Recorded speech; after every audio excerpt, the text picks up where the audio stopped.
The drama reaches a boiling point on The Bold and the Beautiful as a single image, Brooke Logan wearing an engagement ring, triggers a frenzy of speculation, confrontation, and emotional upheaval. At first glance, it seems clear Brooke has accepted Nick Marone's proposal. The optics are undeniable. A shimmering ring on her finger, Nick at her side, and the backdrop of the Italian Riviera framing what appears to be a romantic triumph. Social media erupts, Ridge Forrester spirals, and even the most composed members of the Forrester family brace for impact. But as always with Brooke, appearances deceive and strategy reigns. The truth behind the ring is far more explosive. Brooke has not chosen Nick. Not really. The ring is a test, a calculated move meant to provoke Ridge into making a choice, once and for all. For too long, Ridge has danced on the edge of indecision, torn between his love for Brooke and his emotional debt to Taylor. The Italian getaway, meant to showcase Forrester Creations' newest line, has instead become the final battleground for Brooke's heart. And she's not willing to wait in limbo any longer. By accepting Nick's proposal in appearance only, she forces Ridge into a corner. It's her last gamble. Either he fights for her, or she walks away forever. Nick, of course, is unaware that he's being used. In his mind, this is the culmination of a slow-burning reconnection. He's confident, passionate, convinced that what he shares with Brooke is real. He believes he's finally eclipsed Ridge in Brooke's heart, that her decision to wear the ring is a declaration of freedom from the endless Ridge-Brooke-Taylor triangle. Nick sees himself as her future, a partner who offers strength, adventure, and certainty. He doesn't realize he's the trigger, not the destination. Meanwhile, Ridge sees the ring and snaps. For a man known for control, for poise, for keeping his feelings buried beneath silk ties and designer suits, the sight of Brooke pledging herself to someone else shatters every layer of restraint. He lashes out, not just at Nick, but at himself. The memories come flooding back, decades of love, betrayal, reunion, heartbreak. He realizes too late that he has spent too long on the fence, too long pretending his heart was torn when it always leaned one way. Brooke isn't just a woman from his past, she is his constant, his mirror, his match. Brooke waits, giving Ridge time to process. She doesn't chase, doesn't plead. She lets the ring do the talking. She lets the weight of Ridge's silence bear down on him. And when Ridge finally makes his move, when he boards the boat where Brooke stands alone, gazing at the sea, everything changes. Ridge approaches, stripped of pretense. He doesn't make excuses. He doesn't deflect. He confesses. He still loves her. He has always loved her. He's ready to pay the price for every mistake, every delay, every wound. He's done running. He's done hiding. He wants her completely, publicly, permanently. It is then that Brooke turns. Slowly, calmly. She removes the ring from her finger. The symbolism is powerful and silent. She takes Nick's promise and gives it back. Not out of disrespect, but because her heart has never left Ridge. She thanks Nick for loving her, for believing in her, but she cannot move forward with someone who isn't her destiny. And for Brooke Logan, destiny has always worn the face of Ridge Forrester. The emotional fallout is immediate. Nick, blindsided and betrayed, doesn't lash out in rage. Instead, he crumbles in quiet devastation. He realizes he was never more than a detour, a way for Brooke to gauge what her heart already knew. The humiliation stings. The heartbreak cuts deep. But even he in his gut understands. He's been part of the game long enough to know that Ridge and Brooke operate on a level few can touch. He leaves not because he gives up, but because he's finally been shut out for good. News travels fast, and it doesn't take long for Taylor to hear what happened. Her world crumbles in silence. She doesn't scream.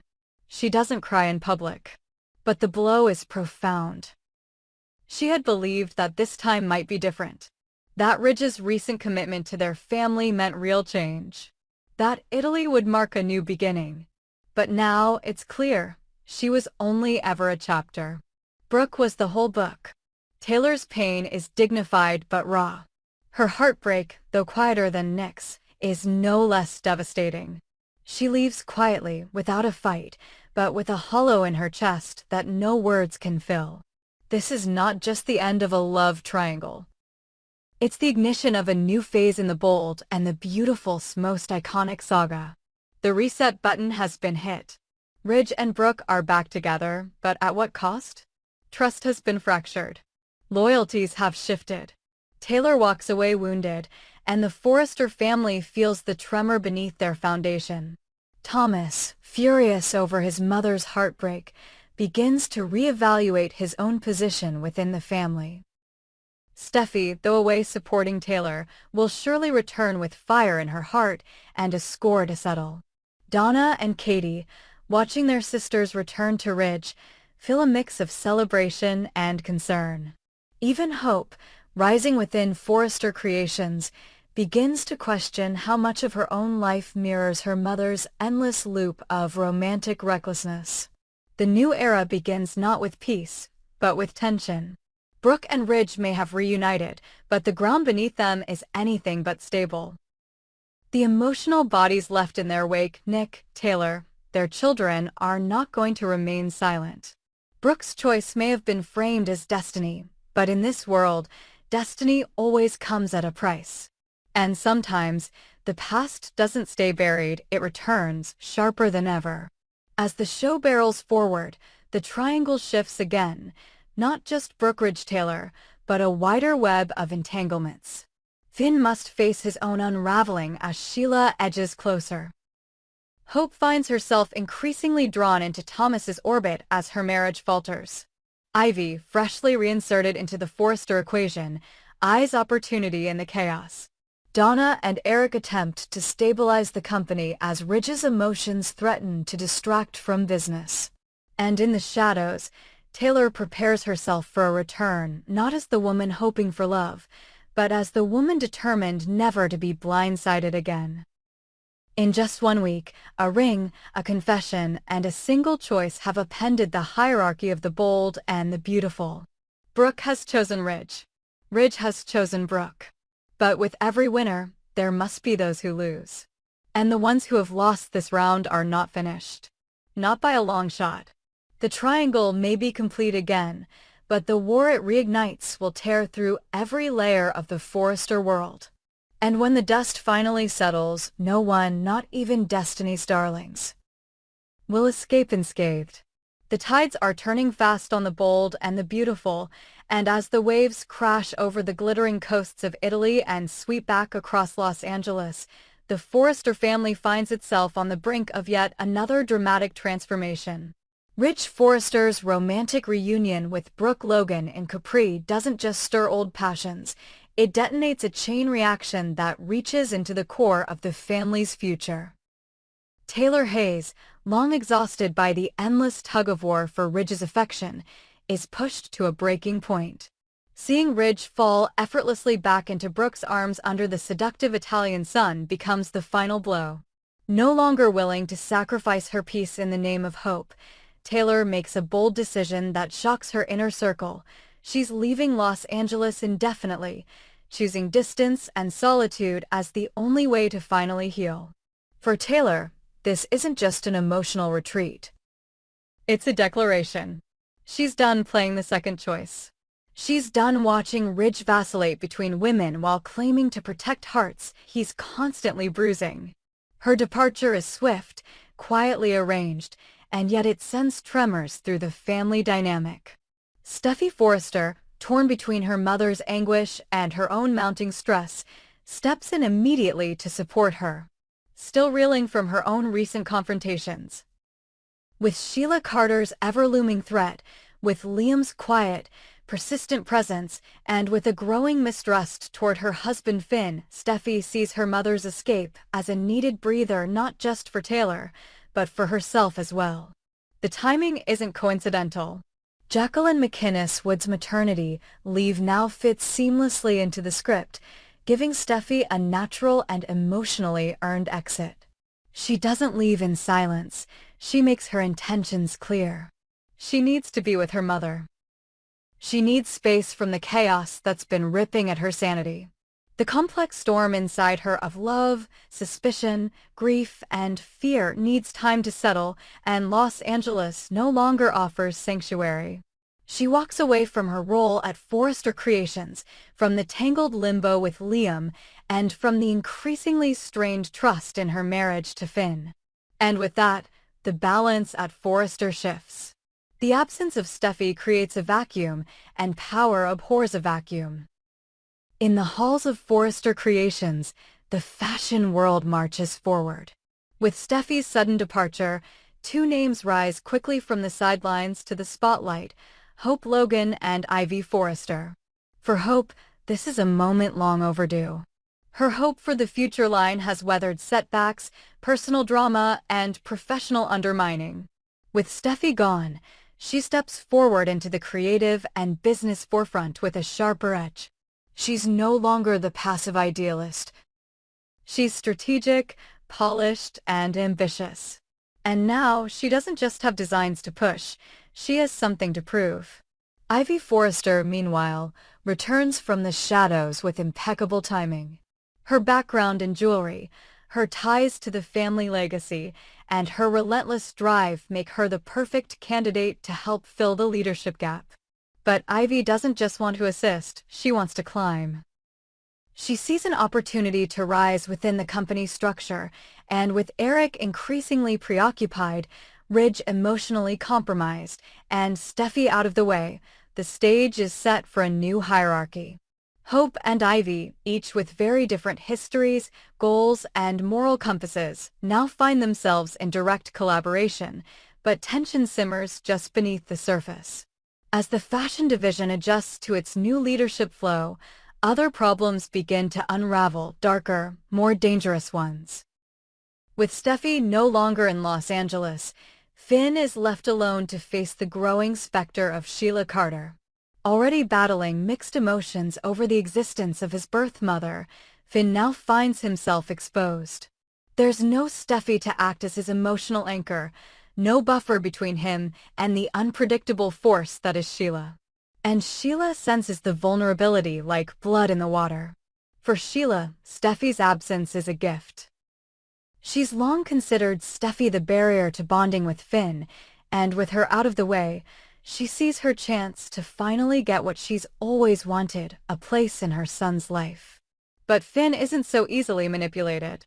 Haunted by Sheila's past crimes, including the trauma she inflicted on Steffy, he's torn between the pull of biological connection and the moral imperative to keep distance. Sheila, however, doesn't play by rules. She pushes. She inserts herself. She lurks on the edges of his world, waiting for the right moment to strike emotionally. Finn's patience wears thin, but his isolation makes him vulnerable. Without Steffy, without Taylor, even without Liam interfering, Finn stands alone, and that is exactly how Sheila wants it. And while the emotional battlefield unfolds in Los Angeles, Italy continues to blaze with romantic flames. Ridge and Brooke, back together in every sense, revel in their renewed intimacy. But not everyone sees their reunion as a triumph. For Thomas, the rekindling of his father's relationship with Brooke spells frustration and disappointment. He'd grown closer to his mother during her fragile reconciliation period with Ridge, and he sees her departure as an abandonment triggered by Brooke's return. Even if he doesn't say it outright, Thomas knows where the blame lies. And that resentment will only fester, quietly informing his next moves at Forrester and within the family. Meanwhile, Liam Spencer grapples with his own emotional wreckage. Steffy's sudden exit leaves him unmoored. He's never fully let go of her, and though he knows she's chosen Finn, the sight of her unraveling and now disappearing rips open old wounds. Hope is back in the Forrester limelight, dazzling crowds and clients, and Liam feels the shift. She's confident, she's captivating, and perhaps she's moving on. But from what? From their marriage? From him? The uncertainty eats away at Liam, and without Steffy or Hope's full attention, he spirals further into emotional disarray. Hope's professional rise brings new personal tests as well. Her renewed closeness with Thomas, the creative synergy they've rediscovered, starts to stir feelings she thought were buried. The boundaries blur again. But this time, there's no Steffy or Taylor to throw warnings, no Brooke keeping tight watch. Hope is operating on her own terms now, and that makes her unpredictable. Her ambition, long tempered by her moral compass, begins to edge toward something sharper. She knows what she wants: success, respect, a clean slate, and she's no longer afraid to take bold risks. All of it, the emotional exits, the power shifts, the quiet maneuverings, builds into a new chapter for the bold and the beautiful. With Taylor and Steffy gone, the Logan women regain the upper hand. Brooke and Hope rise in tandem, one through romance, the other through business. Ivy Forrester positions herself as a potential disruptor, an ally to some, a threat to others. Finn is left to fend off the manipulations of Sheila alone, a test of his strength and identity. Liam stands lost at the intersection of two failed loves. And Ridge, back in Brooke's arms, remains blissfully unaware of the collateral damage their reunion has caused. But in this world, nothing remains stable for long. Taylor's absence is not permanent. Steffy's retreat is only temporary. And when they return, they will return changed, possibly colder, harder, wiser. And they'll return to a world that has shifted without them. When the dust settles, alliances will be tested, loyalties questioned, and no one will emerge untouched. Because in the bold and the beautiful, departures don't just create distance, they create opportunity. And in that vacuum, every character must ask, who am I without the people I lean on? Who do I become when the roles no longer apply?